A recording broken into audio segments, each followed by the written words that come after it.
And Well, we want to say welcome to a special edition of the program, The Bottom Line. Usually we come um, on Fridays and Tuesdays, or Tuesdays and Fridays. Which one comes first? Anyway, I think Tuesday comes before Friday.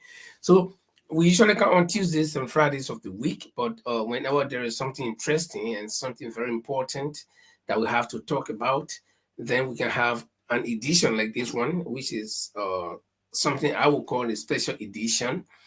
So for those of you that may have the opportunity to join us, because this is now a regular schedule, so most of our regular listeners or viewers might not be here. But if you happen to join us, we want to say welcome. This is the Bottom Line Liberia Discussions.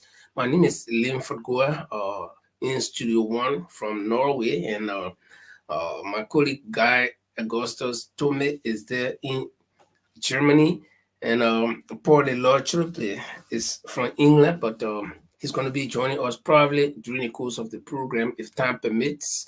So we want to say welcome. Stay with us for this very, very special edition of the program.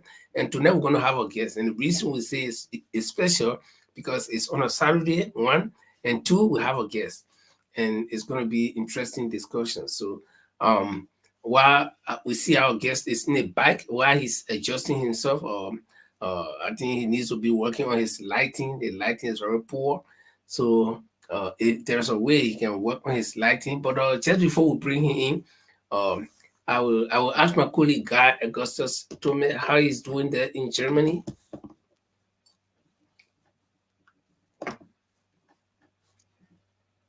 a pleasant good evening, Honorable Linford Goy. I'm doing excellently well, just that the change in the weather is affecting my tone, my voice, but I'm okay. I'm perfectly okay. And let me say good evening to all of our religious followers and listeners and viewers, those who listen to the radio, those who follow, or the podcast by YouTube, by way of YouTube, or here on Facebook through StreamYard. We love all of you. We appreciate you. Keep doing what you do, and let's build this as a family network together. So, as it is said, today is a special edition, and a special edition that has to do with a trending story from Liberia. We at the Bottom Line Liberia are investigating it. So, we thought it wise to have you follow it along with us as we investigate it, and so that we can hear from the house's own mouth. Thank you there to you, Linford in Norway. Okay. Thank you, Guy. We'll be bringing on our guest in a couple of seconds from now, but as usual, we like to play this um, theme song. This is what identifies us as Bottom Line Liberia Discussions. And so right after the theme song, we'll be coming back to you with our guest, and we'll be getting into the real discussions. Welcome.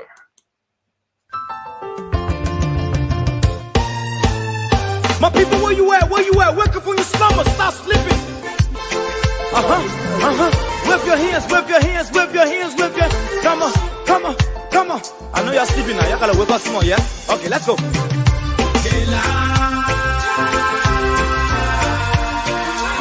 people fool us. The people lie to us. The government betray us. So much. I said they lie. The people fool us, the people lie to us. The government betray us. They can lie, they can steal, they will not go. I said we tired with their lies. We tired with their promises that led us to a lot of damages. We tired with that speech they preach in thee, and now unique they deceive us. The thing we saw, it frustrates us. So why did you lie? Why did you steal? Why did you allow the citizens to beat? You see, we just tell you that why we voted you. But you fool us. You screw us, you use us, and later on abuse us. So why? The government should lie. Why? But that's the question that we ask. They lie. The people fool us. The people lie to us. The government betray us. They betray us so much. I said they lie. The people fool us, so the people lie to us. The government betray us. They can lie, they can steal, they go knock the corrupt. I said no one to trust. My people, no one to hope on. Nobody. My hope that I have been broken. I'm telling you, brother. So where are the schools? Where are the roads? Where are the jobs that they say they could afford? But they're too selfish. The people tired with their rhetoric. People tired, they tired. You see the reason why we ask why the government betray. They have enough of time, but yeah, then stay, they delay. People suffer. No work for people crying for hunger. Look at. Your vision and your mission, your intention to the nation, they poor. You got nothing to show. Nothing. Well, as usual, this music is very interesting, and I can't get time listening to this music because of the message. But let's say welcome to all of you joining us for the first time. If this is your first time on the Bottom Line Liberia Discussions, I'd like to say welcome. Stay with us, just like our page, and you will be prompted or you will be notified whenever we come on. So stay with us. Help us to share the show. That's the best you can do. Just share to contact your friends, click onto your friends, and then share the show, and let's have a very good discussion together. We're going to have a guest from Liberia, and my colleague and I will be talking to that guest, and we'll be hearing exactly why we have the guest here tonight. But let me just go over to Guy as we try to welcome our guest. Thank you, Argon. Yeah, listeners, you've heard it, viewers, you've heard it. Today is special edition of the Bottom Line Discussion, and my name is Augustus Konneh. It's out there, it's on your screen, it's on your phone screen, your television, whatever device that you're viewing with. So today we're having a special guest, and the topic on our discussion surrounds his school system and one of its student or one of her students. And it has trended the internet because it was posted by an an advocate who saw the need to post this. But here at Bottom Line Liberia, we just do not take sides in things. We go beyond. So we decided to do an investigative interview where we will be talking to the school and we will be talking to the victim as well. So that's why we have our guest here who will tell us, and Linford is there in Studio A. He's now set and to bring our guest on. It's to you, Linford. Okay, we want to bring on Mr. Or what you do for us, Mr. Vamuya Konneh, is that what you do? Just lower your if you listen to anything like phone or whatever, lower the volume so that we'll not have that feedback from you. No, nothing is around me at all. I'm just using the phone directly. Oh, okay then. So we're gonna go directly into the discussion. We say welcome. This is the Bottom Line Liberia. Anything we discuss here, we do it respectively. We don't insult anybody. We don't abuse people here. We don't, dive into people's personality. And for you viewers, I'm sorry, I'm having a little bit of feedback here from my side, but it's going to be under control very, very pretty soon. But Mr. Konneh, I want to say welcome to you and relax and answer the questions if you can. If you cannot, fine, we're not forced to. But there is this story about a girl who is supposed to be from your school, and I haven't read the story, but from what I understand from people who read the story, and the highlight of that story, in fact, what caught everybody's eyes is that this girl was handcuffed, was reportedly handcuffed on the day of her graduation. Did anything like that happen in in your school? In fact, do you run a school? Yes, I run a school. I name a SD school system.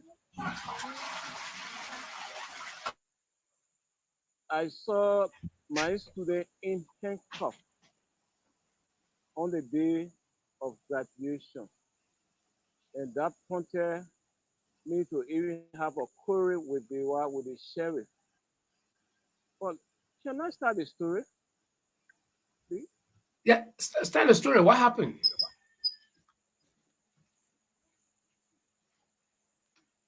Come again, Uh, I'm not getting you. Linford, let me interrupt quickly. Let our guest just tell us who he is, then we can go into the story. Okay. Okay, well, I'm Papa Konneh, resident of Maryland Center, principal of SD School System.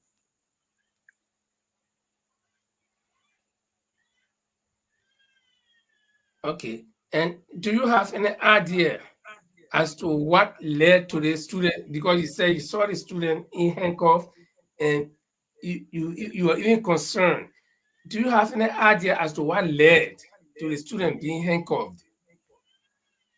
Okay, yes, the idea, the whole scenario started on a Friday, the eve to the graduation. Lately in the evening hour, let's say afternoon hour rather, I received a souvenir and I called every student posted in the group chat that every student should come on campus and collect every souvenir that they have here. But previously it was discussed that for the gun in return, everyone should be able to deposit a 10 Liberian, 10 United States dollar for a gun. Upon the return of the gun, you will get your $10. When the others came to collect their gun, they deposited their $10. And when this girl in question, Grace B. Jilate, she came to collect her souvenir, I gave her her souvenir. I said, go home and tell your mom to just call me because she always call me, Mr. Konneh, right now I don't get this. So that she can serve as guarantor in terms of returning my gun, say you don't get the $10. So when Grace went, she brought two of her sisters. They entered in my office that comes an aggressive way with lot of profound languages. When it was getting to that extent, and I told her, in fact, you say people came to insult me and threaten me. The best thing I can do is to put people on record. And right there, I noticed filing that I would record it in. Having done that, because of the threatening remark of disturbing the program, being a law-abiding citizen, that's how I went to the court and issued writ. And when the writ was issued, the sheriff came on the school campus and said, Mr. Konneh, can you please join to go and identify us or these people? And I said, okay, let us go. While going, there is a guy by the name of Mr. Jackson right in front of his horse. We met Grace B. Jilate, in short lapper with our armless blouse. And I identified, I said, this is Grace, whose sisters went in my office in Southern and threatened to disrupt the program today. Having said that, the sheriff identified himself or themselves to Grace. And I asked Grace, where are your sisters? She said they are at the house. And I joined, they said, okay, Mr. Konneh, you have to say what we ought to go and identify. And that's how I worked with them. We went in their compound. And when in their compound, I identified there's a lady by the name of Deconti, but her Facebook name is Janga P. Jala. And I identify her and the other sister, which I don't know the name. Later on, the sheriff told me, he said, go back on campus. When we going, I will call you to come out so that we all can go to the court. I said, okay. And that's how I left the scene. While in my office, I heard noise in the hall. And I got outside. When I got there, I said, but I see cup on me. I said, well, why they get they put the cup on her? Did she put no resistance? My young man, please move the call from the girl. He told me that he's not taking, the sheriff told me that he's not taking order from me. He said he's not, I said, but I can't complain because I don't want somebody to disrupt my program or disturb my program. That's why I care this complaint to the court so that court can give a redress to the issue. The sheriff told me that he cannot take any instruction from me. Then I told the sheriff again, I said, then if you get the instruction from me, then I will complain, I put her onto my case until Monday. The sheriff said, yeah, when he come here, he must kill the girl. And while in that process, Grace got on his brother-in-law motorbike along with the sheriff. They pulled out of us. They went. When they went, I don't know where do they stop. I got in the car with some a PTS member. We all went to the court. We could not be there. And later on, Grace came. When Grace entered, but prior to that, I called the head of the sheriff. I said, oh, your people who came to arrest them, they put my student in cuff, which are against the complaint, and I told them that they must move the cuff. Or if I said my case are far, I hold on to my case until Monday. But they deny me and say they can't take instruction from me. I'm not their boss, so they do what they could do. But I asked him, we met Grace. Grace was in uniform. How can Grace wear uniform and cuff on her hand? He said, my man, I can't explain anything to you. I said, no, you owe me an explanation because you keep and this is the sheriff, right, talking. Yes, that is sheriff talking. I said, but my man, you keep to do an arrest on my behalf. How can you come with somebody in uniform, in gun, and the person, you and myself identify the person on the way? That if he coming but going by something else. He said, my man, I don't owe you no explanation. Other parents were around. They said, well, man, we want to do you don't know it's for our school. Then the mother said, but and why you're send sheriff to our house, we spoil the school. I said, then if you spoil the school, go there and go be my judge. From there, we went to the court. I went to the court, I waited for them. They arrived. When they arrived, I told George Banner, I said, George Banner, I don't like what your sheriff did. Why was your sheriff put cuff on this girl? She did not put on resistance. And we all work at the time she was not even in uniform of neither gun. Why should you allow for the girl? In fact, said the judge did not question me or doing this. Just say, you wicked. And he placed me on prisoner bench and put cuff on my hand. So the I judge. said, okay. The judge. Then the next day, which was on Monday, when we went to the court again, the judge, they read the judge out for the rape. He cross-examined us by saying that maybe the rape was issued through cell phone talk. And I told him that in the open court, I said, no, I came to the court because today is my program. I was here after now, and I filed in a rape while they were processing after how I went back on the campus to set up everything. But in that process, when I went to go set up, that's how the sheriff came and said, we'll go and identify. But because there was a misspelling again, they just said Grace Degonti. The judge said, I'm found with 50 United States dollars. My lawyer is found with 50 United States dollars. The sheriff is found with 50 United. He named four person that he levied fund against. I said, for what reason? So if the clerk, okay, including the clerk, so if the clerk made mistake in typing, should I the complaint again be punished for that? He said that money should be paid within 72 hours or else he will send me sub-bill. And I was waiting to go to sub-bill for now and a paying that $50 because I must pay for something that I did before I can pay. So while in that process, my CEO on that scene, they call me and say, Papa, you have to withdraw that case. I said, yes, sir, chief.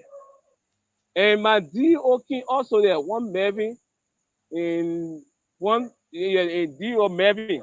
He came there, Mervyn Wilson.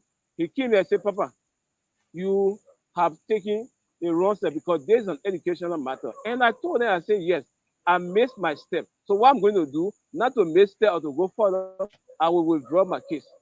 Because the county education officer will not call me and tell me, say, Papa, withdraw that case. Then I'll be adamant to say I will not withdraw it. Immediately, I start the process. And I made sure I went and signed all the withdrawal documents that were made because I cannot violate. You say you're a law-abiding citizen. I went through the process and withdraw my case from the court.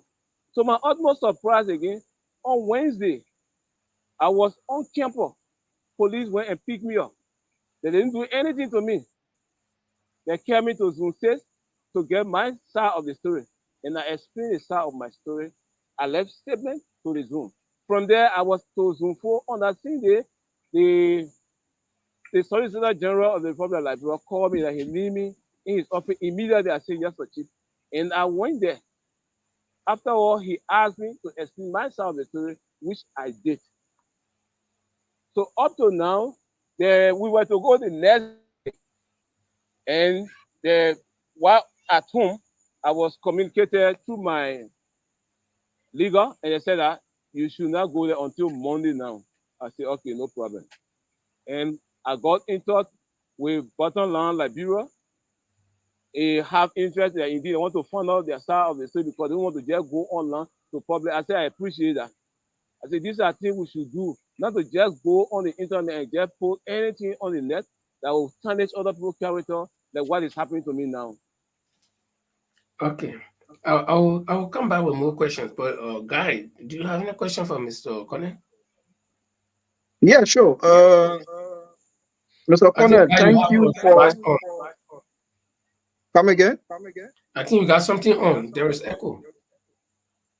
No, maybe one of you just need to mute. Mr. Konneh, can you mute your mic? Let's see. I'm using a song on a thing that hard for me to get before I lost you guys. So Okay. I on the page directly look at you guys. No, I can mute you. So I don't think I No, have just anything leave on it. because I'm only Linfo can mute you. Yeah. Okay. Okay. So as you narrated the story just now to me, it seems to me that you have a good heart.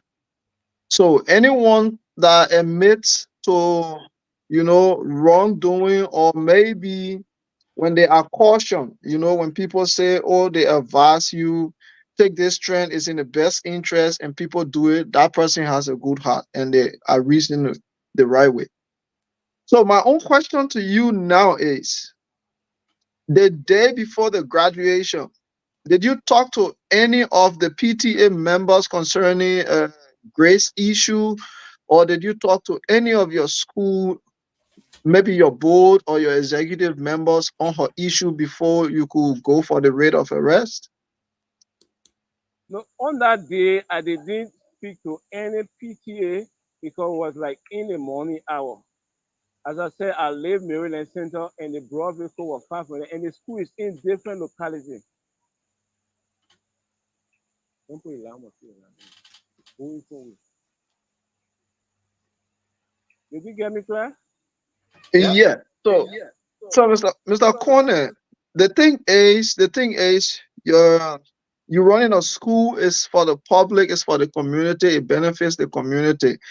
So whatever the issue was, the next question that comes to mind is, Grace has been in the school for some time. Has she and her family ever behaved any way violent, like in a quite recent time? Do you have any issues with Grace and violence? The issue that previously, let's say in the same month, that existed was the very gun that is in question. I called a tailor to do their measurement.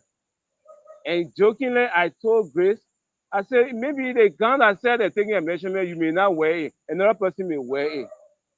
The same Grace went again to her mom and told her mom that Mr. Konneh said, will not pay a school fee, then the gun we're talking about.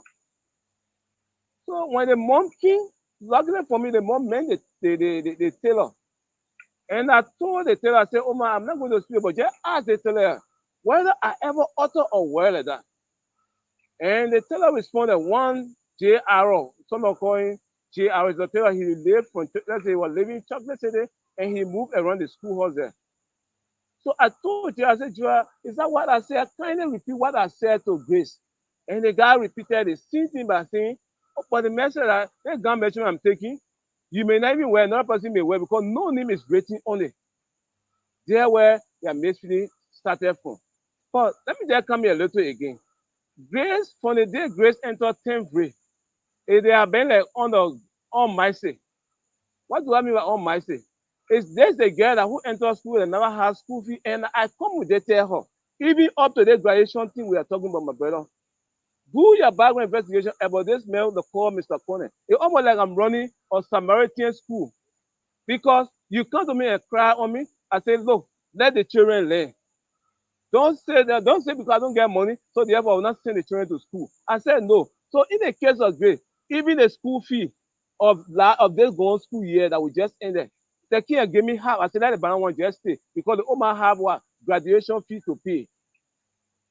And there were, and then maybe her mates really started with Papa. I don't know really, but that's the fact I'm giving you. Well, let me ask you quickly concerning the gun something. When you are doing a measurement, or when the tailor was doing a measurement for the students, was it just random measurement that you can take measurement for anybody and anybody can wear the gun afterwards, or were you doing specific measurement? Because the reason I'm asking is that you would like just have a template, a template measurement for the gun and just sew it. You take one measurement from one person and sew it for everybody. But I don't know if all the students were coming one by one to do that measurement. Was that the case? No, we're doing it randomly because the gun is not sold for like in a state where you can show your gun you carry home. No, it was randomly so that for the next graduate can able to use it if the person is small or like her body so took it randomly. Okay. So, on the day that the sheriff had a girl in court, and you say you did not like the situation, so you asked him to remove the court, and he refused. Did you get back to the court to inform them on his action? If I left right on the spot and call one of the sheriff and the sheriff gave the phone to how they call it, he gave the phone to the head of the sheriff. And I complained that the sheriff have come on the campus and caught a student who did not put on any resistance, neither violence on campus. I did report the situation. It was on that same day when I came to the court and met the judge. I told the judge that your sheriff have gone in there on my campus and caught a student who was not even in uniform, but they allowed the student to wear uniform and be handcuffed and walk on the campus. Let me connect a dot here. Mr. Konneh. Let me just meet you. You have called the sheriff, you've gone to the court, lay your complaint, sheriffs assigned to you, and they come and they ask you to go with them to identify the people. While you are going, you meet Grace and two of her sisters or whoever, and then you identify Grace. In fact, you meet Grace, you identify Grace in short trousers, right? And then uh, you go along with the sheriff as well. You people ask Grace, where are your two sisters? She said they are at the house. And you, as per your own explanation, then you go to the house to identify the two sisters. Uh, was it at the house when you people have gone at the house of Grace? Was it that time that she was handcuffed? And if it was that time that she was handcuffed, where were you? Okay. When I went at the house, I identified the two sisters. The Hmm. sheriff told me, okay, you can go back on campus. When we go into the court, I will just signal you or call you to come out. Then we all can go. Okay, okay. Has the sheriff ever told you why he called Grace? Because it may be something like Grace was putting out resistance or something. Because you were not there already. You only saw Grace in handcuff. So did you ask the sheriff as to why he called Grace? I did ask the sheriff. I said, why the Grace is in handcuff and why you could not call the other two sisters who are the most troublemaker. You could not call them, but only Grace. Why? And when Grace was not even in uniform when I identified her, the only one could tell me he's not answerable to me. Hmm. Guy, you got any question? Mr. Konneh, let me ask you this as well. Uh, when you went at the court to complain Grace sister's actions, did you include Grace in a formal complaint, or you complain just her sisters who are serving as her guardians or her parents? Because I'm asking you this question. Linfo, I think you have to unmute him. Yeah. I'm asking you this question because by the fact that the sheriff who came, who just picked Grace from amongst the sisters to handcuff, it sends a different signal and it tells something different. So I want you to let us know and let our viewers know whether you included Grace in your formal complaint to the court. Okay, as I said previously, in the rate issue, I said the rate issue reads as grace, dignity, and others to be identified. I told the coder Grace was the one who brought her sister, because if she had not brought her sister, I don't think her sister are going to come to insult my parents and threaten the program that they will disturb the program. That's the reason why she was included as Grace, dignity, and others to be identified. The other was the other lady because I don't know her name. Okay.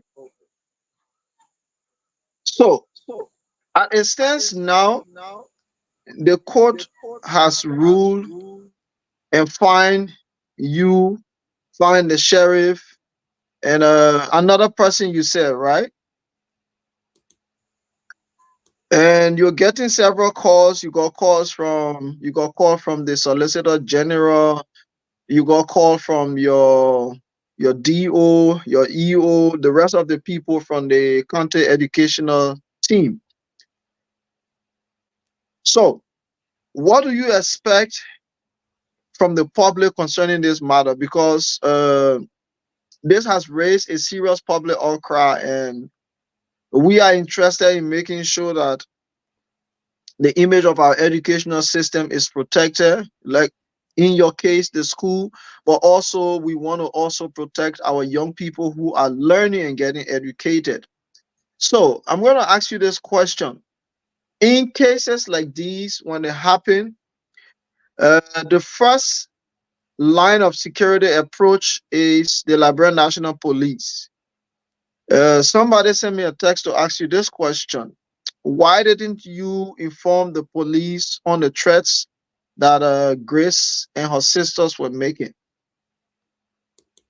Okay, you see, in Liberia, what I avoided was the normal routine that police have gone this place. There was a violence here and there. So I went with the intent that indeed sheriff going in to issue a rate, it don't require no commotion or panic, because the sheriff always in a plain clothes, especially on a Saturday. It don't require no panic or what have you. My belief was, or my intent was, to call them to order that indeed they have a rate, that Monday they could go. That was my intent. But it went contrary, because I don't want to involve police in there, because I'm looking at the tension, say, oh, they not bring police to the school or this and that. Then, bad news go faster than good news. I avoided to call that kind of attention. That's why I took the civil law, because if we go to police, they're going to prepare, maybe transfer her, or the case may have remained right there. But my intent was to actually bring them to attention, that at least so that the plan they have and the plan could not work. That was my intent. Oh, okay, Have you heard? Have I you want to heard first, from the PTA concerning the issue? A new school year. PTA have expired, but we have the community chair, which I did inform. How are they okay. responding to the issue? They responded positively, because like, even the plan meeting or the plan that we have at Ministry of Justice, he plans to be there. Unfortunately, that day, the next day, the meeting was canceled, in which we did, other community members did inform me, and other community members have been with us also from the same NNPTA group, because the same student parents have been with me. Even when I came into the police station, almost the entire community went at the police station. So it's here when what is unfolding. And I told them, I said, no, police only invited me to give my statement. So everybody go home, including my students. Free of comment. Free. I said, no, I'm not a political issue. I'm not a politician. Don't bring that other story here. I beg you, people, please go back to your cases. And that's all the people went. That's it. Went back.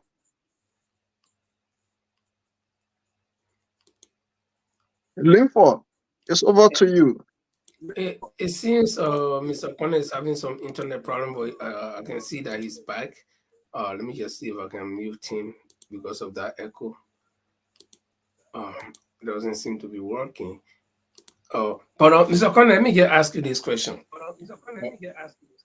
It's just a follow-up to what Makodi asked earlier on. You stated in your opening statement that you know Grace's mother, or in fact, most time when Grace does not have school fees to pay right away, the mother will call you and make some settlement and agreements, and then probably later on she can settle. And in fact, you just said that the school year that just ended, Grace did not pay all of the school fees. She was only able to pay half. That has been a very good rapport between you and the parents of Grace, so to speak, from my own understanding.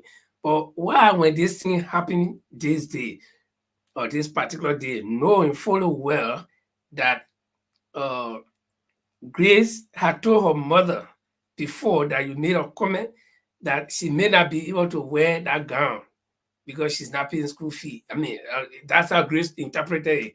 But your intention, according to you, was just to say probably not the particular gown you will wear or whatever. And knowing that that has happened and Grace's mother came to you and you all resolved the issue, why this day, when this thing happened, you did not contact that first line, because that's the first line of contact between you, Grace, and the family, her mother. Why did you take a case directly, knowing fully well that other family members are getting involved, the two sisters? Why did you go to the court instead of, the police? I understand you say you didn't want to call the police, but why didn't you inform Grace's mother? You didn't have to walk to go there. You get cell phone, you could call. I did call Grace's mother.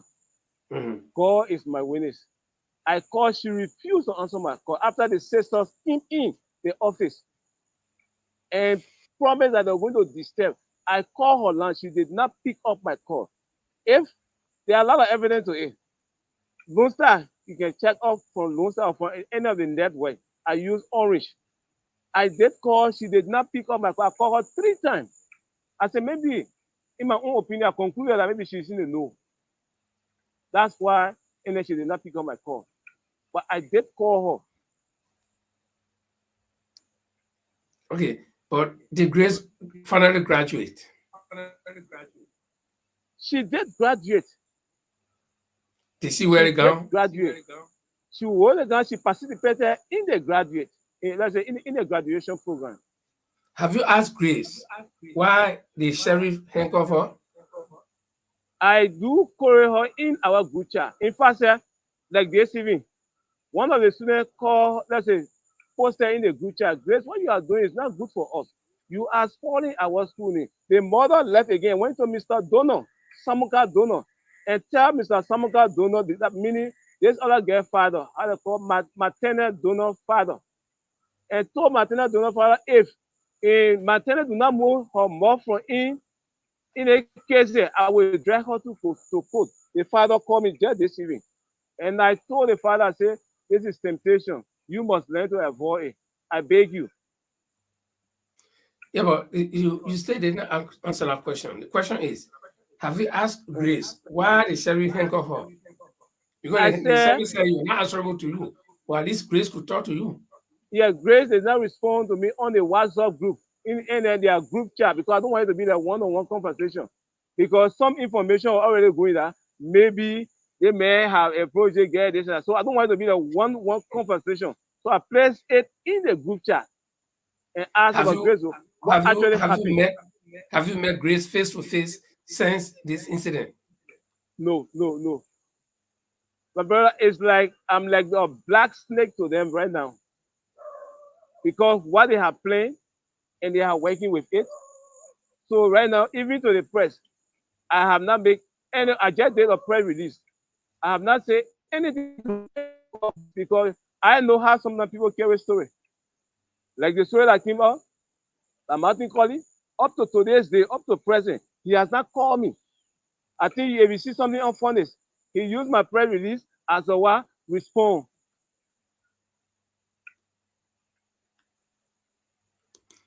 Mr. Konneh, in down the line in your explanation, you've had, it seems to me that you've had some good relationship with Grace and her family because you as the principal, it could be your own kind-heartedness and gesture that you saw that Grace at one point in time did not have the balance of her school fees, which amount to maybe for a quarter of her school fees. And that good sum of money in Liberia. If you as a person could waive or give that waiver to them and say, okay, let it be, they got graduation to focus on, let that money remain. What more about the gowns fee? The gown fee costs 10 US dollars. And if you've waived over 2,000 or 4,000 or maybe 6,000 Liberian dollars, which is probably around 20 US dollar or 25 US dollar, or I don't know the specific amount. As a parent, because I know you are a parent, as a parent, did it come to your mind in any time, though you got in a position to take legal issue to protect the image of the school, but did it come to your attention at any time that let me act as a parent and let me wait till after graduation before we can have this issue discussed, parent and parent discussing, or the school discussing with the parent concerning our money? Because sometimes we face these situations, and the school get involved and see how best they can mitigate it, just so that they can avoid your own scenario. Now, did it come to your mind at any time along the line? No, no. In fact, let me be honest to you, and I will always say the truth. As I said, even to the DO, the person, I apologize to Melvin. I say I misstep because educational matter, as I have been educated now, you should have gone to the DO first, no matter what the situation may be. You should have gone to the DO first, which I missed that step. And having missed that step and trying to correct that step, that's how on the same Saturday, the CEO, that is the county educational officer, told me, you have to draw that case. And I realized that I missed that step. Since I missed that step, it begins to like, oh, the first thing I should have done, I should have gone this way. And I didn't go that way. So I'm not going to refuse what they have told me to do. Immediately I started the process with all of this mixed feeling. I went through it, and I was grateful to God that the entire program went on successfully because Honorable Member Breeze Meza was the one who was the guest speaker of the program. So not only at that time bring to my attention because my fear was so that the program could not be disturbed at all. That was my fear. That's what led me to go to Sherry to come with me to inform me that indeed we have been issued. Okay. Uh, let me just follow up one more time on this rate issue. In case of any criminal activities, fighting, stealing, killing, whatever crime is committed, if you, as a victim, because the school was supposed to be the victim, if they have actually succeeded in disturbing the school, if you were to take a step, I want you to know as of today's day that the first line of contact, and that is everywhere around the world, in Liberia, anywhere around the world, the first response unit is the police. In America, we call it the 911. Okay, here is the 112 and whatever. but you did not, and you went directly to the court. I think the court is the last place that you will go, because the court is where the case, whatever case have arisen, if the police comes and put it under control, it's the police that will try. If the police cannot solve it, it's the police that will send you further to the court to go see who was wrong and who was right. But you went to the court, and the court, the court does not have that power to come and quell down any confusion. The court will only come to take people who have been identified as commissioners of the crime. I'm not a legal professional though, but I think I know some small thing. So the police is the first line. So I hope you have learned this lesson. But what I want to say here is, or the question I want to ask you is, as the case stands now, the DEO and other county officials, educational officials have told you to withdraw the case. As it stands now, are you convinced that you did the wrong thing, that you caused all of the problems, despite the fact that the girls went on the campus and threatened? They threatened they were going to disturb the program. They did not. They only threatened. But you went and called sheriff and the king, and they were handcuffed and they went. So right now, as the case is, are you convinced that you are the problem? You are the one that caused the problem? Is the cause of that problem, because the issue was, go and call your mom, tell your mom to just call me, for her to just serve as guarantor. Oh, Papa, yes, please give this and a gun to Grace. Myself said will bring my gun to you. Myself said will bring the school gun back No, to no, you. no. That part, I agree. I know what you talk. I know what you're thinking. That is what was supposed to be done. But then it did not happen that way. They insisted that we were going to dissolve the program, and you, in return, took your measures, your preventive measures, by going to call the sheriff, okay, or going to the court. Now, so the case has gone beyond that point now, where this is what you were supposed to do, and this is what I was supposed to do. It has come to the point where this is what I did, and this is what they did. That's the point we are now. So, are you convinced that the problem would have escalated had you not gone to the sheriff? You see, this problem never needed escalation. For the fact of the matter is, when we met Grace, not in uniform, Mr. the problem Konneh, escalated. Mr. Yes, Konneh, I've been in this journalism profession for a very long time. I know there's a trust of my question. There's a reason why I'm asking this question. The case have come. All these things are happening. All the preventive measures that were supposed to be taken were not taken. And so the case continued to this point. And somebody became a victim somehow.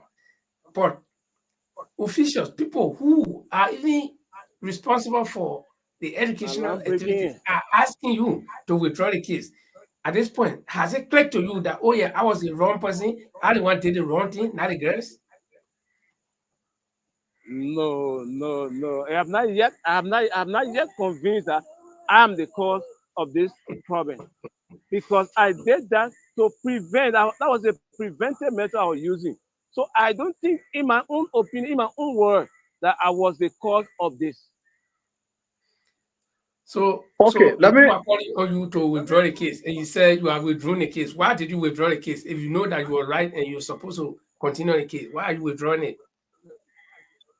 Mr. Konneh, Mr. Yes, Konneh, let's have it like this, right? Let's No, have but it let like me answer this. this question first, guy. I'm asking you, why is he withdrawing the case? Okay, because I misstep. When you misstep, then you are because I guilty. was. Yeah, but Mr. Konneh, listen, when you misstep, you are guilty. This is, even if you go to court and you From admit to the the court that you misstep, educational view, from the educational point of view, Hmm. because I was preventing, from the educational point of view, every educational matter should have gone to the DEO office. That was what I was told. That's why I say I misstep. But in no way that I will misstep for someone to threaten, to say they'll come and disturb my campus, knowing that I'm to go to police or neither to take law into my own hand. No. Well, Even when I our was sending you purpose, guys the our video, purpose, so you our can look purpose at on the it. show is not to That pass indeed verdict. I was even let's say activated outside. Okay. I sorted outside. Okay, But Mr. yet, Konneh, sorry, Mr. Konneh. Our purpose on the show is not to to run down any verdict against anybody. But I will only asking you those critical questions that I think if you go to the court, they will ask you. So I'm not here to pass verdict on you to say you are wrong or whatever, but I will only thinking critically that if I went to court and I did similar thing and they asked me, or those are some of the questions that I would have expected. So, Guy, you can take over. Thank you, Linford. Mr. Konneh, we getting there. It's good you've explained your part and you keep explaining it so that the public can be informed. But we ourselves here also, we are clothed with the responsibility to make sure that the public get the balanced information and that we do not take side, and make sure our people are informed properly. You're already out there through Martin Colley. He's a good activist, he's a good advocate, and he sent out the message. That's why we call you. And we're hearing from you. We will also hear from Grace family. We will hear from Grace as well. But some of the words we're giving to you through our questions is only from the background of these kind of circumstances and conditions that we've encountered before with other people. And as a Liberian, I don't think in the last 20 years we've had such case, or the last 25 years, I've not heard of it. I've not seen that. So that's what I asked you earlier on, if you who have gone to the police, in as much as your mind, you thought that, okay, when I go to the police and bring police, it will look so big and disturbing and so forth. That is right. But when you complain to your bosses, they already told you that's you term as missing the steps. The DEO, you should have gone to them. You should have as well informed the police. We all know in Liberia, we know how to be friend with the police. Yeah, so you get to the police. Look, I don't want any noise, but I only want y'all to make sure you calm the people, make them understand that they owe this money and they need to pay. One thing also I didn't get from you along the line, when was Grace issue her gun?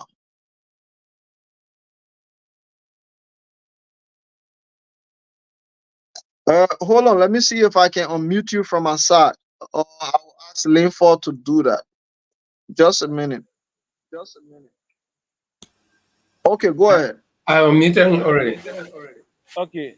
The first thing, Grace gun was issued to her by a community cheerleader by the name of Madam Saki or Mother Saki.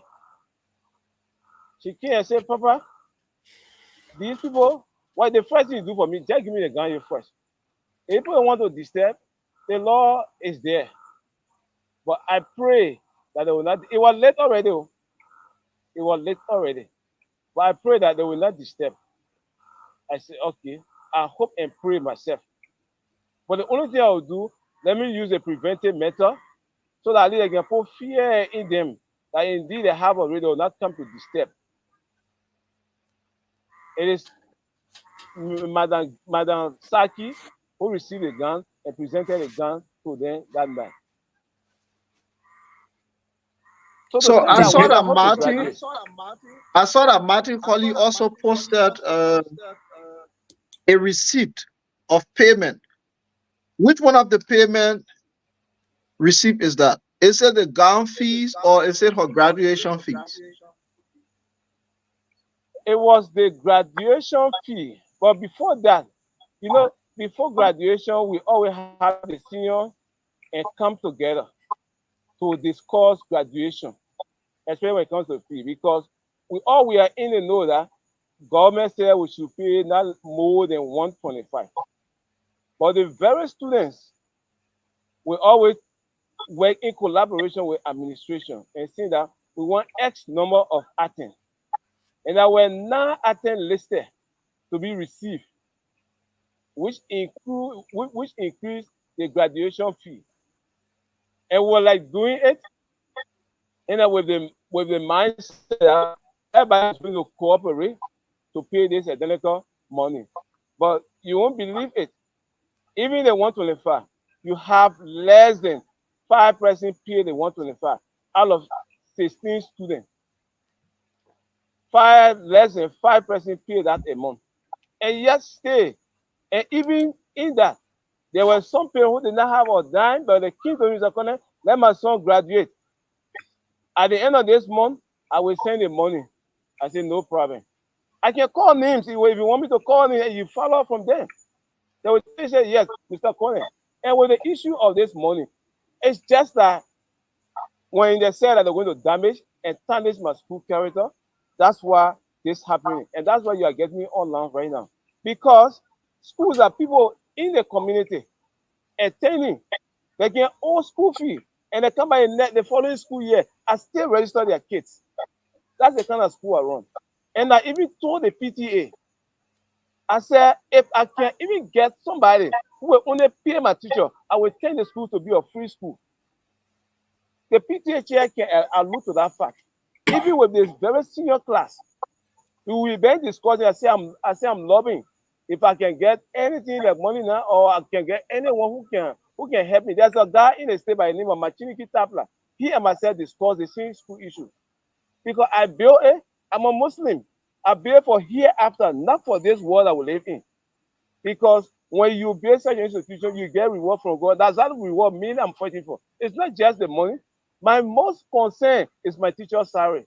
Anything out of that, I don't. Many, if I say for the past 6 years now, I ran that school on a deficit. It's a liability on me. When I'm working, I take my salary and place in whatever little collect to pay teachers. It's not school that say making money or we making money here and there.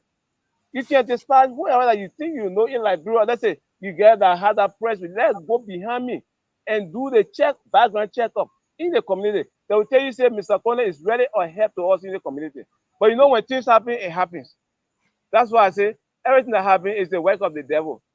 But the intent I have, that was not my intent to do it. My intent was to prevent and at least to create that fear in them. That's why I did that.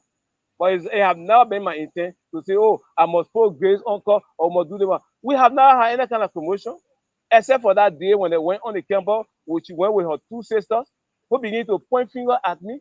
Can you imagine that?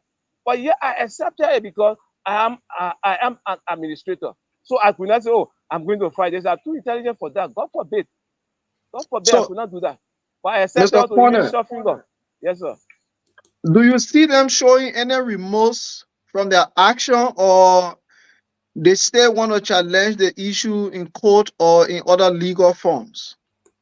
Like this afternoon on Konneh's news, they say they are anticipating of suing Mr. Konneh.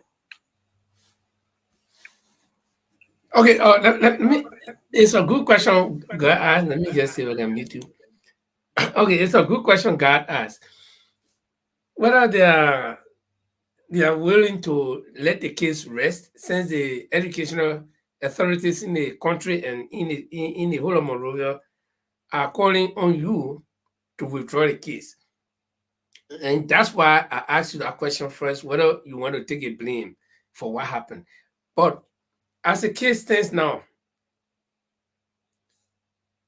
are you willing, or is it possible for you and the parents of Grace, because Grace had already graduated, she wore the gown in question, she was not denied graduation, okay, even though she was handcuffed, which, according to your explanation, was the sole decision of the sheriff, because you asked him and he said, the sheriff, according to what you said, if it is true, which I don't want to doubt also, even though we have not heard his side, but he said he's not answerable to you.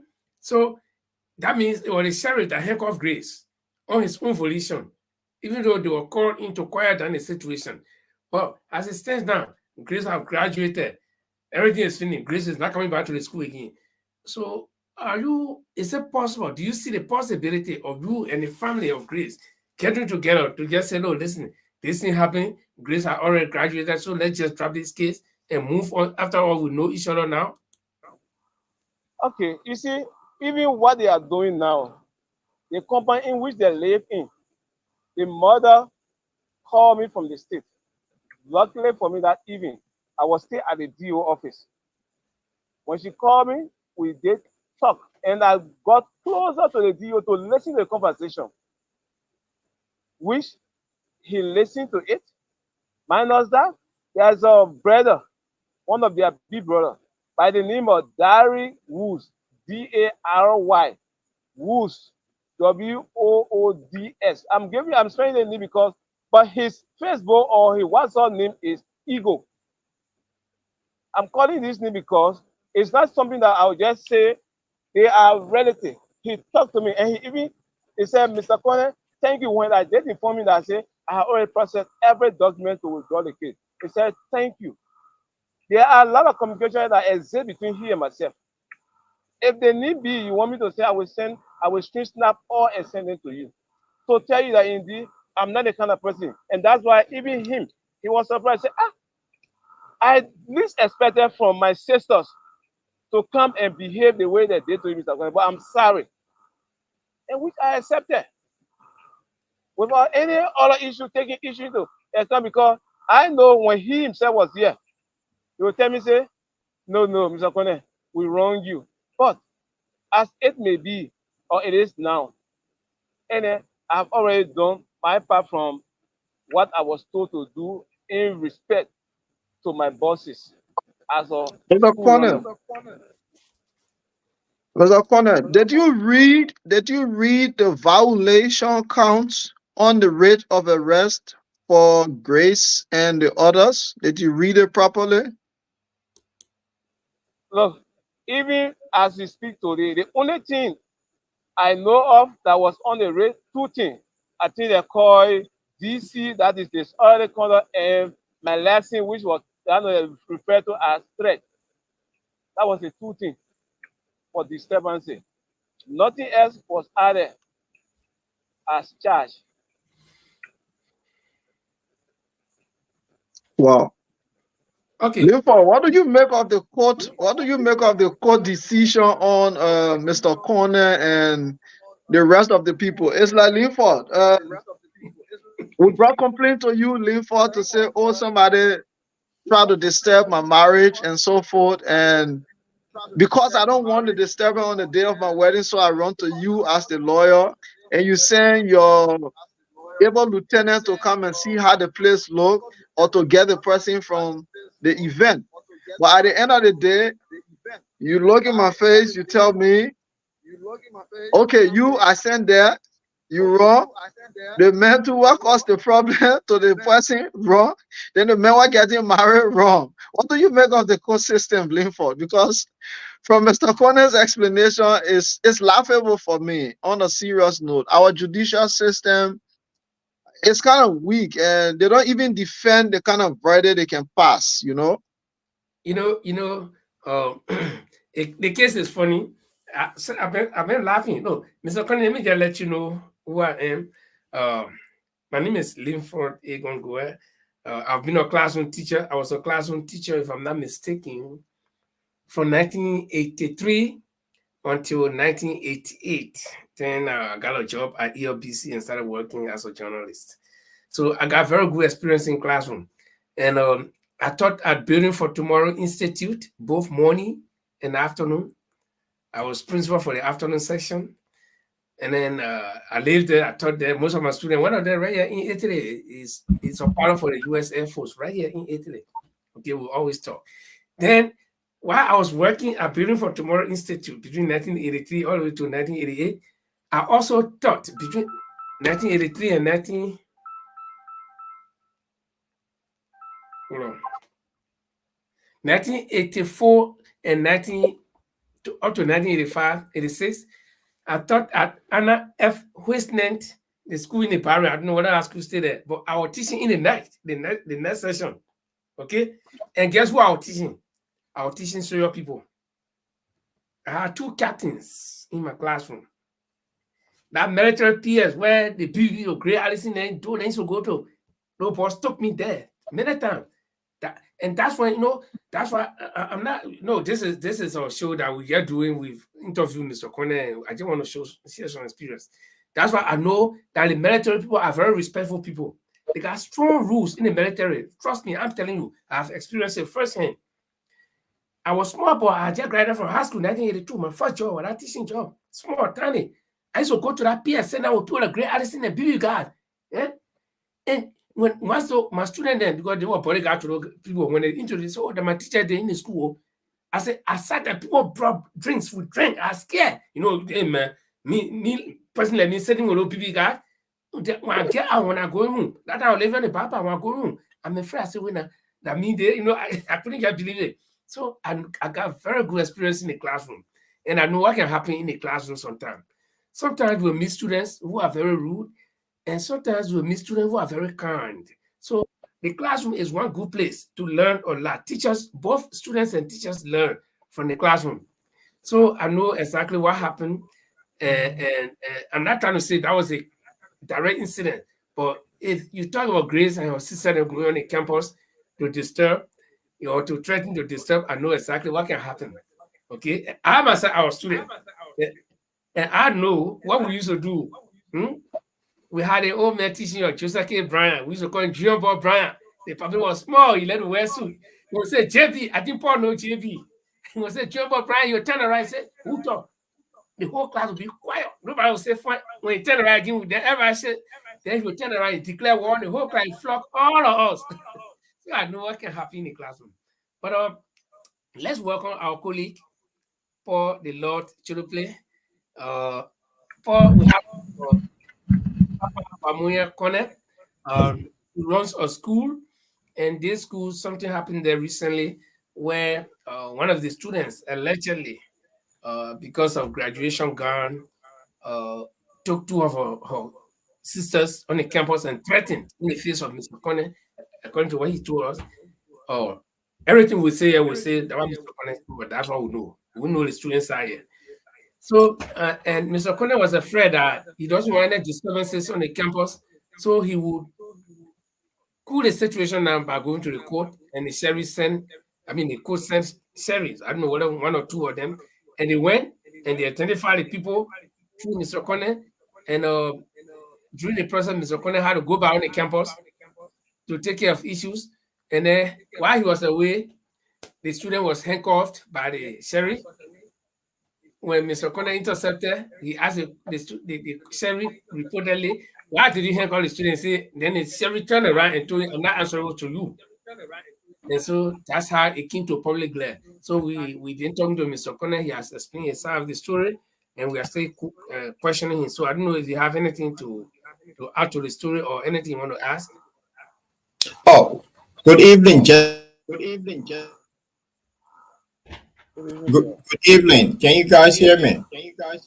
Good evening, Lord Chiruple. Okay. Mr. Konneh, it's good to have you on the show. And I was driving, following the program, so and I listened today. But my question to Mr. Konneh, do you have any relationship with this family? Let me unmute. Hold on, we're not hearing you. Yeah. No, hold on, we're not hearing you. Unmuting.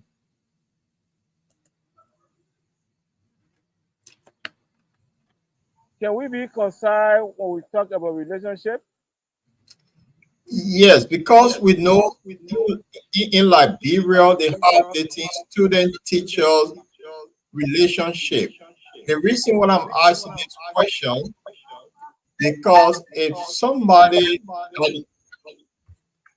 the feedback, terrible feedback. Hold on. The reason why I'm asking this question in Liberia, we know there's a student-teacher relationship. And I was driving, listening to things that you have been helping this family in terms of school fees and all that, because sometimes they do late payment. So if you're running a business and business is straightforward, you pay or you don't pay, you out. So that's what I'm asking you. The entire family, not with the entire family, do you have relationship with that family? Again, I have a relationship with all of my student parents. Not choice, let's say choose to say this person have this over this other person. No, I have a relationship with all of my students' parents because let me honest with you guys, Liberia things are very challenging. Things are very challenging in Liberia. And owing to that fact, I run the school. I always place myself in the shoe of the parents. And that's why sometimes my teacher can always tell me, "Mr. Konneh, then tell the school to be an NGO school." So I have good relationship with all of my student parents. And that's the reason why even when the news went out, they say they have arrested me. All of them pulled to the police station. And I end up talking to them. I say, no, no, no. Police only invited me to get statement from me. Yeah, please go. Hmm. Right. Let me follow up. I mean, you have gone through this process with this family, and the case have gone to court. Going forward, what has happened to all in the future? Do you think that will happen again? That is, if you have a student that will behave or misbehave like what this student did, will you learn from this? Let you know, there's a great lesson that I have learned. And I can't learn to forget. And I will never forget about this other lesson that I have been taught. So I have learned a great lesson. And I pray never to have a reoccurrence. You can't tell though. You don't know what will happen in the future. But I think the follow up to that question is, what if anything like this ever happens? Because every year you're taking in new students, you don't know who's coming. So, what if anything like this happens? What would be your first step? You see, like the lesson I'm learning, my first line of contact will be I will call the police, but not going to the police. And I will also call my DO immediately. That DO, I have sent for police, but I have not gone to police station. Kindly advise, or when the police are there, can you please talk to my DEO? Because there's a lesson I'm learning, and I'm learning it the hard way. Let me be honest. Okay, let me finally before my colleagues come in, let me ask you the question, And please, and I'll please, tell you the reason why I'm asking the question. I went to one of the toughest high schools in Liberia, Haywood Mission School. I know all of you will know about Haywood Mission, and we're not talking about present day Haywood Mission. We're talking about when Reverend Leo Simpson came from America, New York. He was still young, energetic, and the guys who have the Fufu State. He used to beat all with it. Fufu State. Hansi Rattan, Fufu State. And we used to have problems. We were all high-headed boys. So the first time I was there, our chancellor, it was in our school, Haywood. His sister were there. I mean, the children were there, and his sisters. And something happened, and he went there. So the reason I'm mentioning his name is that he was one of the disciplinarians of chancellor. So he will always make, when the children do something, or when the sisters do something in the school, you always make sure you be there. And one of the first contact that our principal, Reverend Simpson, with all the toughness he had, one of the things he used to do is he will always call you. Many times my parents were on our campus. The first thing he'll do is to get in contact with the parents. Because if you go to the police right away, you don't like being the kind of country it is. The police will come and the student might pull off violence, the police start using violent force. Okay. So most time I don't think it's advisable, and that's why when you have people, I'm just talking to you as somebody who has been in that situation before. So most time when you have PTA meeting, you'll discuss this thing with the parents. Let them talk to their children. And nowadays, the children, it's not easy for them to listen to parents. But if anything happens, the first person you talk to is the parent. Life is so easy in Liberia now, you can call cell phone. Those days, people didn't have cell phone. So they'll get a letter to care to our parents. So now I used to carry a letter, I put in my book, I can give it to my pa. And then I would not come to school for 2 days. Then they'll ask me, why you go to school? I can't tell them the fact. Because I had that letter, So you can call the parents and then hear what they will say. Because if the moment you go to police or you go to the college, you are involving a state. That means it's beyond you and the parents and whatever. So I hope that be part of the lesson that you're learning, so that you will try to avoid it next time. So that's all I wanted to say to you. Thank you Let, so let, much. let me come in quickly. I heard that you're trying to withdraw you were asked to withdraw the case from the sheriff. Have you done that? If so, because in Liberia, when case go to sheriff, you have to spend some money before you get a case out. So have you done that? I did withdraw the statement made by my lawyer, and I signed it. My two lawyers signed all. And let me just give you this update also. up to yesterday, previously, the very sheriff admitted that that child was not in uniform when we met. And even up to yesterday again, that identical child, let's say that identical sheriff, he admitted to George Willie in criminal custody because all of them were called there. He admitted that indeed we met that child on the road. It is hurting to see a child in uniform when you met her previously, she was in. So that ring bells to me that there was some play. And it really bad for me. How can you as a sheriff living somewhere and then you allow child dress, then you put and still playing on me? Let's be honest. Because it began to baffle. Is it because these people said that they will tarnish my good and a character and my good image of the school? Is that why you decide to agree and still playing? I don't still understand why such a person should take such a NRI by allowing to put gun and put cup, because that's the heading. And you see every picture that is going around the social media is trending that way. The guy is in gun going this way, and the sister behind, the sister who was to be arrested, and then behind training, there is the SD school principal who she speak like I'm the one who have taken the call from the sheriff and placed it on her. When the sheriff himself have admitted that indeed we did not meet the girl and the dresser. Then John Willie asked him, then how the gun get on her? He only bent his head down. He could not respond. The same thing with Jobana. Jobana asked him. He said the same thing in the open court again. He could not answer. Then how the gun get on her? So I even said that in my own then tell people that what happened behind the screen. Let everybody know so at least I can be clear. But when I ask you to bend your head down, I said that bend head will never solve your problem until you speak the truth. And my prayer point is the truth must be speaking. Let the truth come out. So, Mr. Konneh. Sorry, Joseph, go ahead.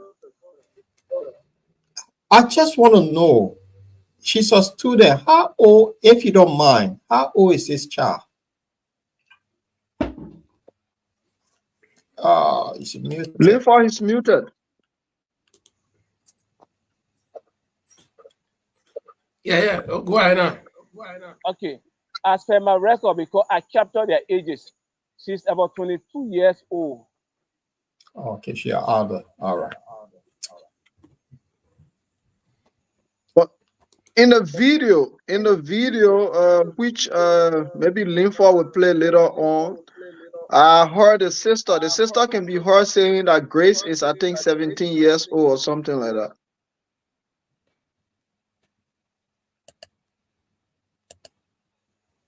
In my registration book, Okay. you will When have you get a video again, send it to me. So, or you can post it in the place that I will play. You have But, it already, Linford. I did. Oh, is it saying? Did you place it here? Yeah, I sent it. Okay. We'll be looking for it. But let me ask you this question, Mr. Konneh. No, he will ask a question. I think, guys, he was in flow. Oh, okay. Yeah, as I said, in my record, I do capture the sex, the age, and time of entry in the school. So, as per the record in there, Grace is 22 years now because Grace entered the school from the 10th grade class. See, she entered the school from the 10th grade class, and every year we update our record because as you go to the next class page is there. So she's 22 years old as per my record. Okay. Linford, have you seen the video? Yeah, I've seen it, but I'm trying to see if there's a way that I can, maybe I can play from my phone. So, and you know, the video is very interesting. She's walking comfortably and seem not to be under duress. But guys, Yeah, that's those why of I you wanted watching you will to. try That's why I to want see you if to I can play. upload it. Yeah, Paul, can you upload low? Isn't it? It's also in our group, Paul. Maybe you can see if you can put it up. All right. Give me a few minutes. Let me go into the. Yeah, go in the group and upload it while we Okay, talking to while we Mr. Konneh. going, And Mr. while we're Konneh looking again. for the photo, let's just be having a word with Mr. Konneh. Mr. Konneh, Yeah. it's a caution from me as a person, because your last statement just now sends this message that you have this feeling that there was a foul play along the line of arresting a girl and taking her to the court, or it was intentional to place her in cuffs to tarnish the image of the school and your own reputation. When you realize that and you went to the court, what made that you've breached some professional protocols with your own work police, your district officer, the county officer, and everybody, and the magistrate, educational magistrate. That one is your professional ethics and protocols that you breach.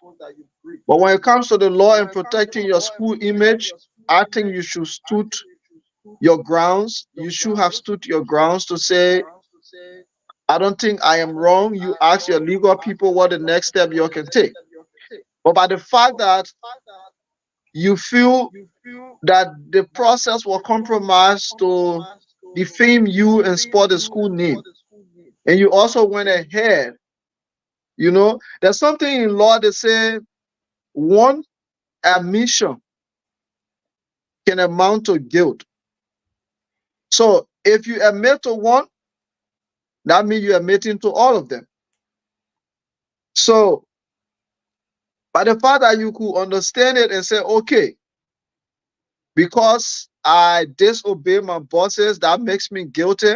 No, your bosses are not the court. They only told you the channel that you should have followed. So if you are in another court, the people, the law is logic. That's why it's called the law.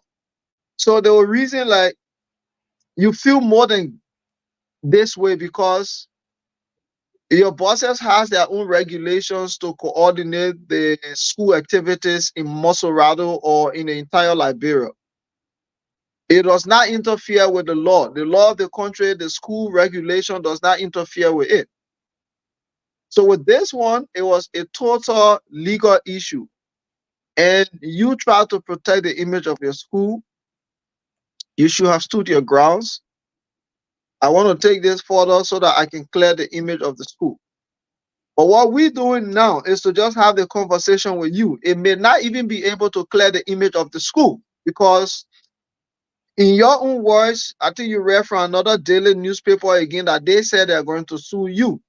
So you've given them one step to go higher.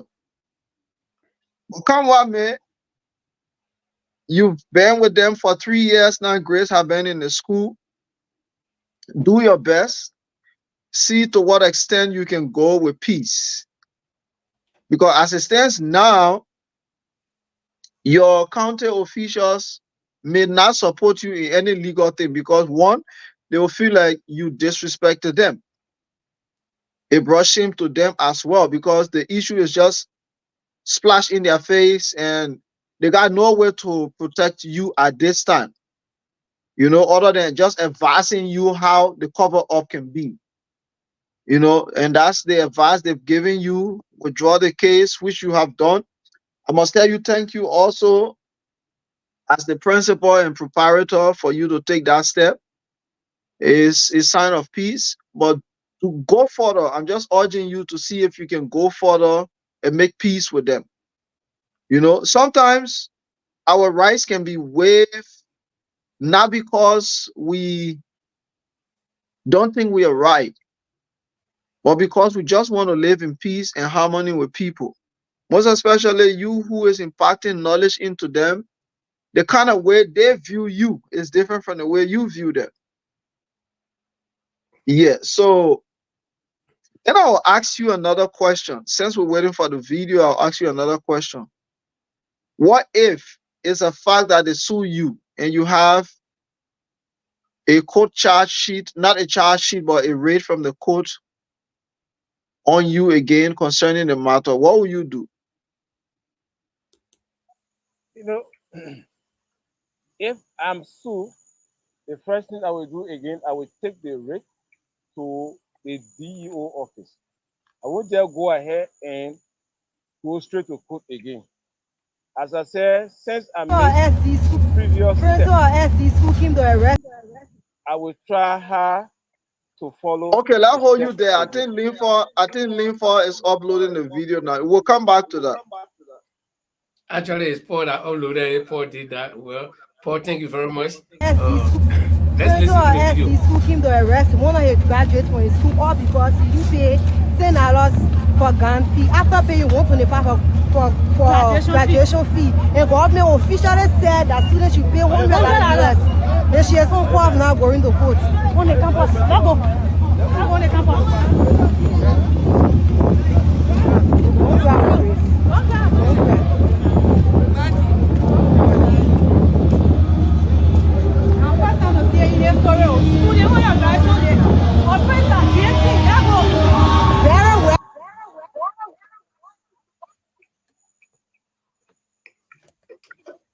Okay. It sounds funny, but it's also so serious. Linford, you laughing. You see why I talk about the court system? The guy, don't get me wrong, Mr. Konneh, I'm not telling you to go back to the court, but it's my own, analysis right now concerning the video. The guy is not crying. The guy is wiping her sweat. And the auntie or whoever by her is asking her whether she's crying, and she was in the process of saying no, and the other person said, don't cry. When they were cross-examining you and the girl in the court, did you have any time to explain to them the timeline in between? So they didn't do any cross-examination? Oh my God. No. No, there was no cross-examination. The cross-examination that was done in reference to the rate, because they just thought in Liberia, like I just said onto my house and make a phone call. That was the only cross-examination. And that based on that, when he saw the name, he said to be Grace Command, Degonti Command, or Degonti and the other. He said because the clerk, they didn't put in a command. So whose fault is it? Chirope, you know whose fault is it? If the court's supposed to write Augustus and they just write something else. Liberia is just a country that's full of drama. The whole country is just a dramatic country. I mean, the system is wrong. The fact is, this child is in uniform. There's under no condition as a student that even police or the sheriff from the court will even go on that level to arrest them. They don't do that. I remember when our kids in high school, we had the coastal buses that sometimes you go to school, you got to pay 10 cents to get on the coastal bus. Someday we don't even have 10 cents, we'll run. And when we are called, the police just give a warning. You cannot arrest students in uniform. I mean, for Christ's sake. Yeah, I want to turn my house. So yeah, I want to turn my house. So tell me how you get tell me how student in the car. I'm in the boat. The first one get out. He said they no pay. The second one until the last one get out. He said I know those people. But yes. On a serious note, I think things are getting out of hand in Liberia. Number one, that the federal court will turn around and find its own sheriff and turn around and find the man who complained. That is a bit funny for me, and I don't know how the RAF are doing all of that. But again, for those of you watching, we talked to Mr. Papa Vamuya Konneh today. He's He's a proprietor of I don't know the school name. I forgot the name of the school. But SD school system.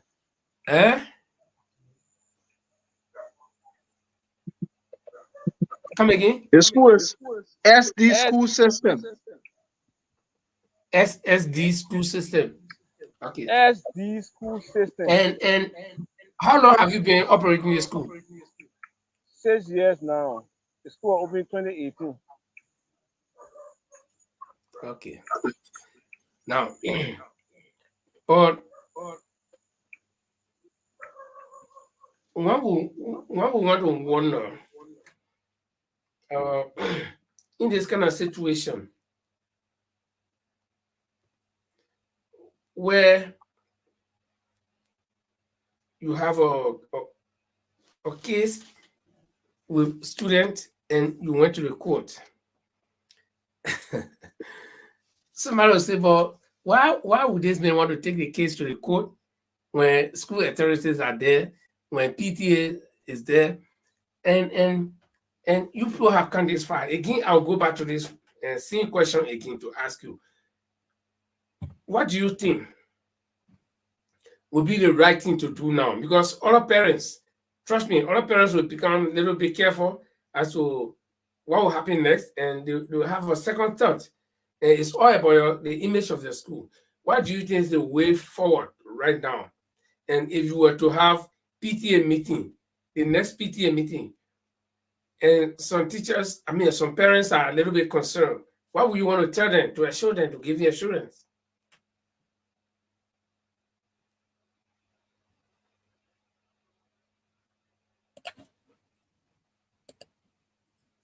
Oh, wait, you stay muted. Okay. Am I there? Yeah, go ahead. Am I there?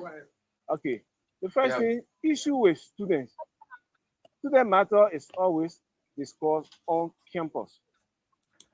Because parent was involved, that's what makes a left campus.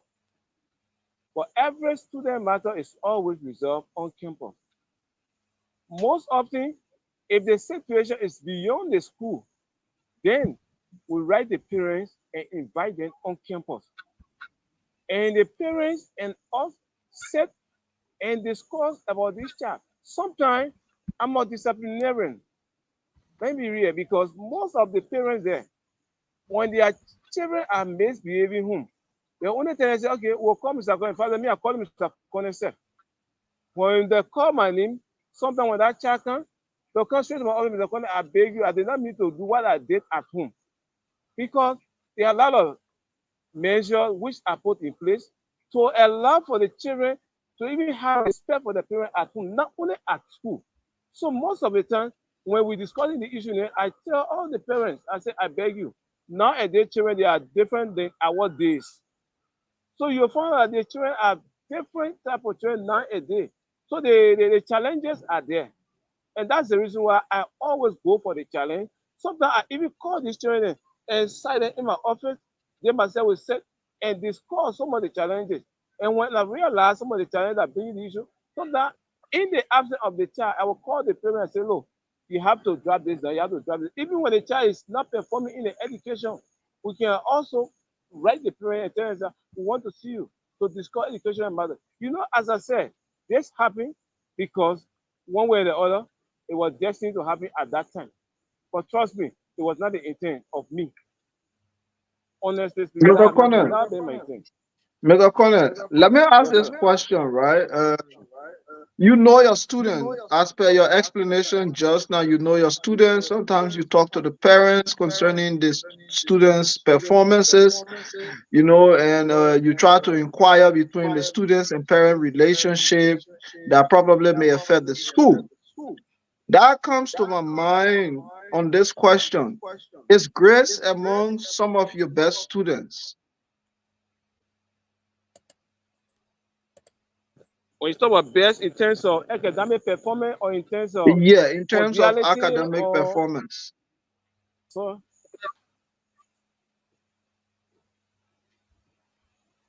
I meant in terms of academic performance. Is Grace among some of your best students? Or in her no, class, is she among those that are competing for the top?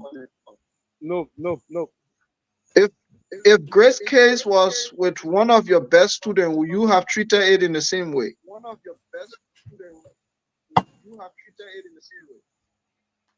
In fact, as I said previously, the step which was taken, I should have not gone that way, as I said previously. So even if it could have been one of my best students, in as much that word or that thread was issue, I think I'm going to go the same way because I never knew the step, the way forward. That's the reason why get me even online with you today. You know that if this thing I'm not going to to get myself the story, you two could just go ahead and write anything. If I say, if this thing could not happen, you myself I'm going to reach online by this hour and then sitting for all to discuss. So I think it could have gone, say, if even it could have been my best, my most brilliant student in the school, the same way it was going to go because was the step wasn't known to me. Yeah, that makes sense. And I think we can just call on the parents, Grace parents. We will talk to them on the bottom line here. We will talk to them as we promised. We'll make sure we have them as well. And all we can hope is for you people to mitigate and make sure that you come to one understanding so that you can have that relationship again with parents and students in the school.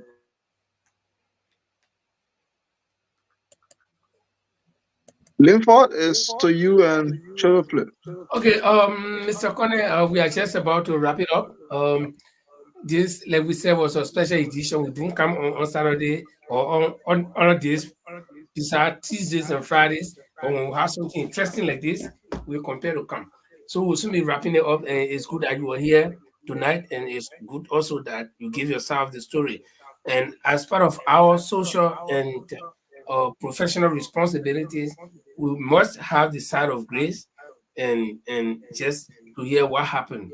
Probably she may have a different version of the story because in any case, identical twins are not they don't look the same and they don't think the same. So it's always good to have the different sides of the story. But I want to leave you with this question.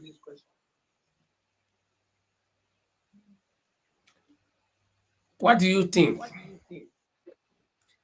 this incident has done to the morale of your school and your relationship out there? No, the situation, the incident that occurred have damaged the institution. Let me be real. It has played on my character. The years I take to build my character, it has played on it. The institution now is a serious challenge for me, not for today, but for tomorrow, because information dissemination is the biggest issue. Everybody get a way of seeing how they understand it and feel and say what they feel like saying. In fact, I received a lot of threats. Some of them says, I will, in fact, if I in a community, I will burn the school. Some of them say, if I see Mr. Konneh, I will mock him. But the good thing about it, if you see Mr. Konneh, you will let me know that this is Mr. Konneh because Mr. Konneh just loves simple life. Even when you enter on the school campus, you will still be asking for Mr. Konneh because Mr. Konneh is not a bigotry type. Mr. Konneh is just a simple person who believes in playing with his students, laugh, joke, and look, I'm just the kind of person I am. But the playing that or the circulation that is on the media, it actually I need to take strong and how they call it, I need to take strong step by what trying to destroy some of this misinformation, trying to delete some of this misinformation by what engaging and then various stakeholders, including right now we have a planning and as a and we have a pending PTA meeting because they too have to be aware because this school year just started. This is our second week, so I need to do more to clear the doubt. But I'm not going to do it with like, oh, I shape blame. No, it's not about shaping blame now. It's about repairing the damages that have been caused. So that is the challenge I have now. And let me say, that's why I told my wife the other day. I said, if I have built decent apartment, I don't think any grace period can cost me. And guess what? Another situation here. Because from the other situation, I learned from the other one. I had a teacher in one of my apartments who have refused to pay 9 months rent because I have that kind of tendency. When you get it, call me, I go and collect it. So on the 7 month, I said, my man, you are not yet paying my stuff, but man, anything there for me? He said, Mr. Konneh, let's do it this way. Until thanking the 9 months, he said, give me for now to the 15th. The 15th ended. The following month, only hall, I said, oh, here, I left my apartment key. So it came to my mind again. I said, oh, should I carry Sherry on this man again? No. So, Mr. Konneh, then I will ask you this question: have you been paying that teacher? No, it's not my teacher. It's another teacher from Ah, different okay. institution. He renting from me. Okay. Yeah. So and then I'm just seeing the one. So I look at it and say, if Mr. Konneh goes and arrest teacher again, the news already in the media. Then they'll say, he now go behind teacher now. He move from behind student. He go behind He teacher moved from again. behind the student, go to the teacher. Yeah. So you see, but it is challenging, my brother. Let's not be real. The country is hard. Honestly speaking, as you speak now, I speak with my mind. If I have anyone to take care of my teachers, trust me, I send that school to NGO and then NGO school so that teachers can just be paid, just pay. Because I'm doing it for not for this world we're living, but for hereafter. That is my aim and objective of building that school. I don't have money, but at least So I can eat. before we I go, can eat. Yeah. where is the school located?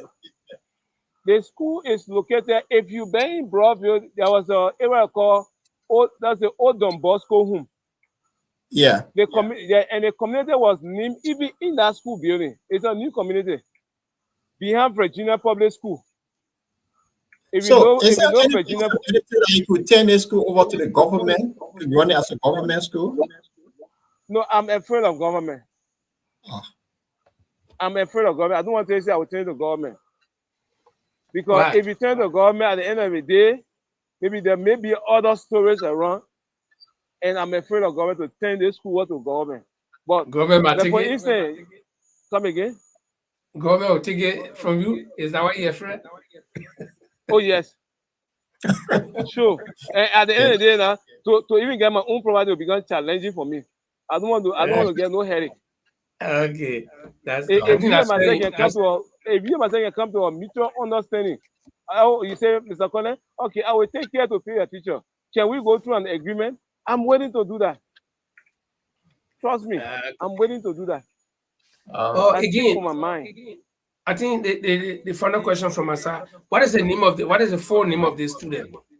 The full name of the student, Mm-hmm. yeah, it's Grace B. Jirate. The Jirate Okay, spelled Grace as Kurati. Jlateh. Okay, thank you. Thank you, Guys, sir. for me, I have no more questions for Mr. Konneh. So if any of you have any last thing to say to Mr. Konneh, you can ask him, and then we'll ask him to give his final comment, and then we can call it a night.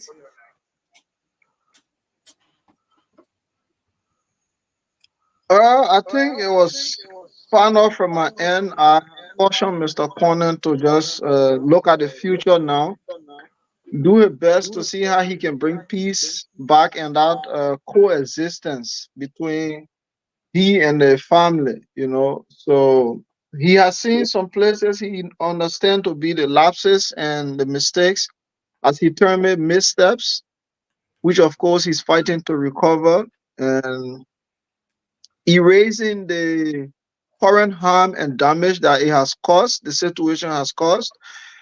Mr. Konneh, I want to tell you, it will not be in a twinkle of an eye. It will go away. It will die down probably by itself or by your actions. Our deeds can restitute some of the mistakes and harms that we can do or cause to other people. So it will take some time. It will go away. But also thank you for giving peace a space that you could listen and try to withdraw the case and see how best you can change the situation. Yeah, Paul? Mr. Konneh, it was good having you on the show. And I think you said it, you have learned from your mistake. And when that snake come around the next time, you will be the first one to jump far distance. So I think it's a lesson that you went through, but then keep faith. I mean, it's Liberia. After a few months, everything gonna die down. But if you feel like your reputation have been damaged, and then the court system, if I have money, if I were you in your case, that sheriff, I would take him to another level, because for what he did, if he's wrong, he should be dismissed. But it's easy to just things are hard in Liberia. I don't think you want to go that route. So keep prayer, and then it will just die away. And talk to your police at the school.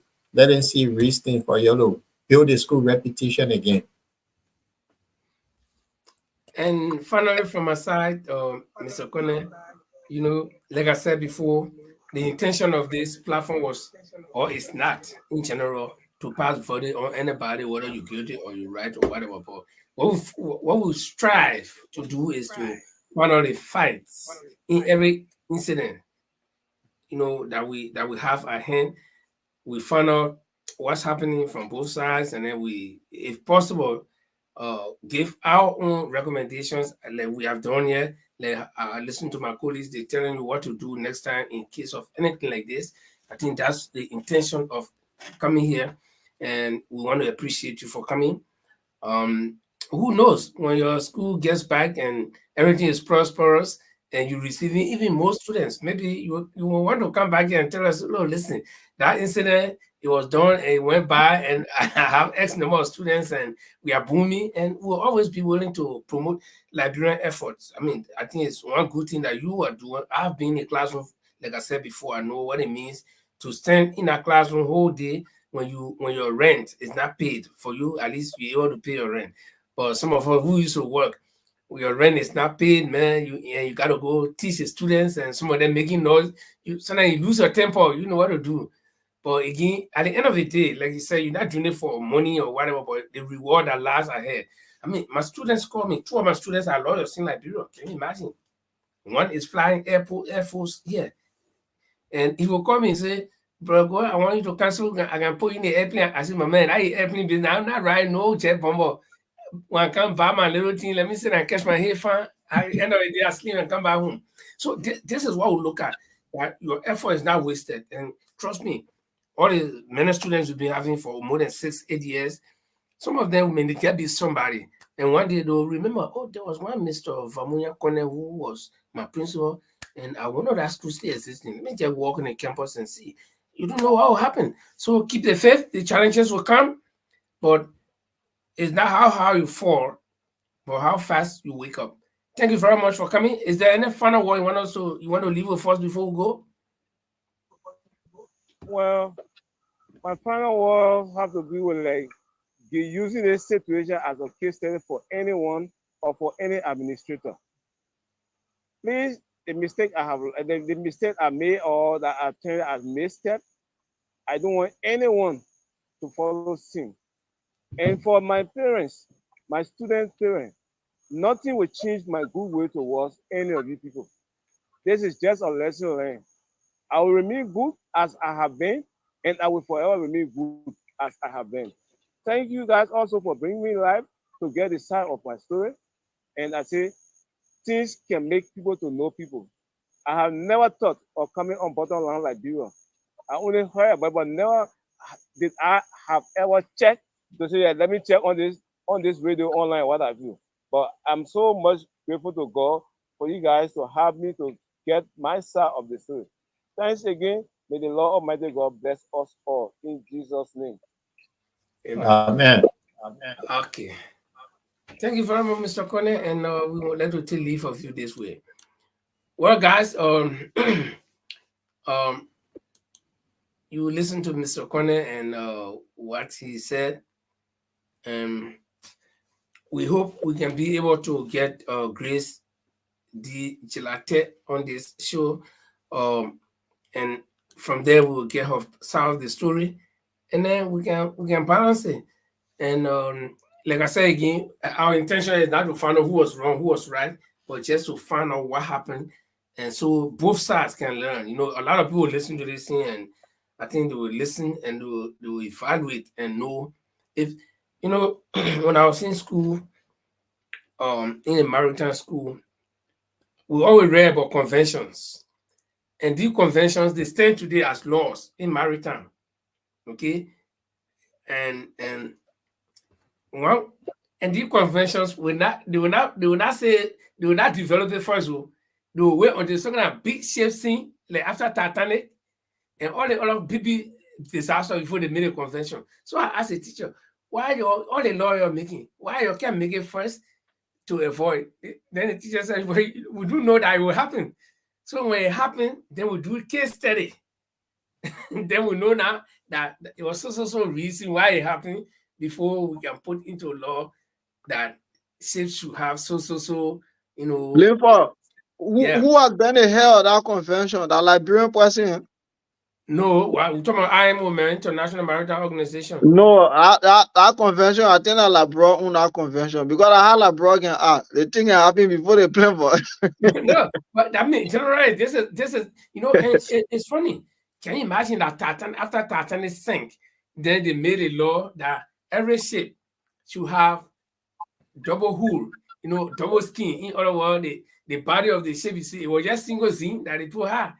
So when it struck, that's why when Titanic struck the ice, it made hole. Then water start going inside. So if they had double skin, they would not have that. So after Titanic, then right here between Sweden and one small country, Estonia, there was a ship that sank because the pipe part, it was the boat that carry car and passengers, because the pipe part was not closed and the water came inside. So they made law now that every time, I mean, every ferry that will carry passengers and people, the pipe should be closed, and it should close to the point where it is closed before you can leave.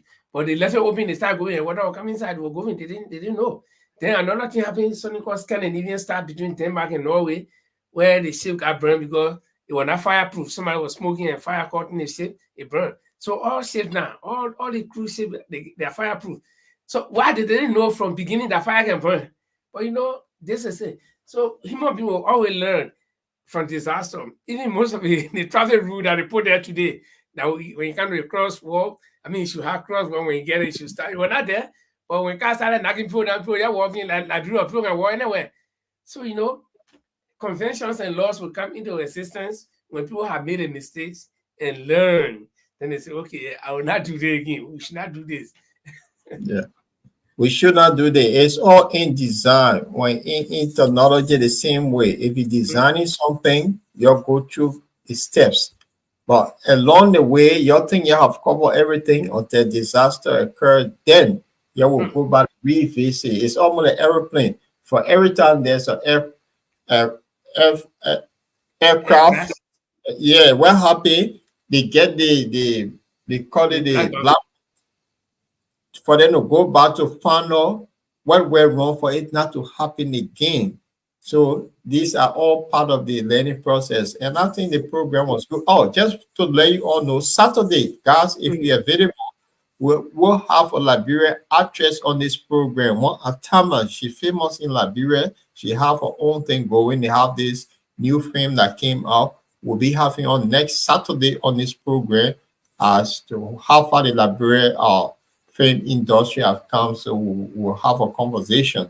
So I know something will interest you a lot, but I'll get the details and share with you all in the chat room. Okay. Okay. We appreciate that. Yeah. And by way of information, again, we stay waiting. Mandela Cooper, she's traveling with the president when they get back home. My information is that she's still willing to participate on the show. So we're going to have her by all means. We're not promising you anytime, but she will be here. And we will not rest until, even if it takes the rest of this year, we got 3 more months in a year. Yeah, sure. It will take the whole year to get her, we'll get her. Then Mark Muller was supposed to be here yesterday. As for Mark, he's right here with us here. But I think I understand that he may be coming on maybe Monday, Paul. Was that a... No, I think there was an information sent out. He will be with us on not Monday, but It's a Friday. He will be here on Friday. I got it. Why all the kids, the assurance we want to get the viewers is that those two people, individual garden, they will come here. And the reason why we are stressing on it, they are very important. Not that all the other people are not important, but they will be talking about very important things. You see? Yeah, so I got the information. He will be with us on Friday, the 4th of October. So there will be a new flyer sent out. Okay, very good. You see, and Mamula will be talking about diaspora participation in the voting process in Liberia, the importance of doing that. And I think all of us in the diaspora will be happy to be a part of that program, or for us to be able to vote and make decisions. Because if we get living with the people in Liberia, they will get decide for us, whether we like it or not, we'll suffer for 6 years. So guys, I think that's it from my end. And I think we can call it a day if you guys don't mind. Yeah. Yeah, sure. Let's call it a day. Yep. It was great.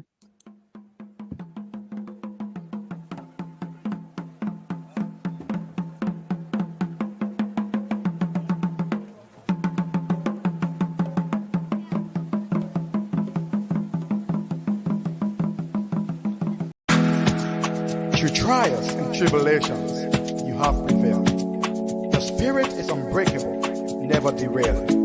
With a rich heritage and culture and grace, Liberia, you are the land where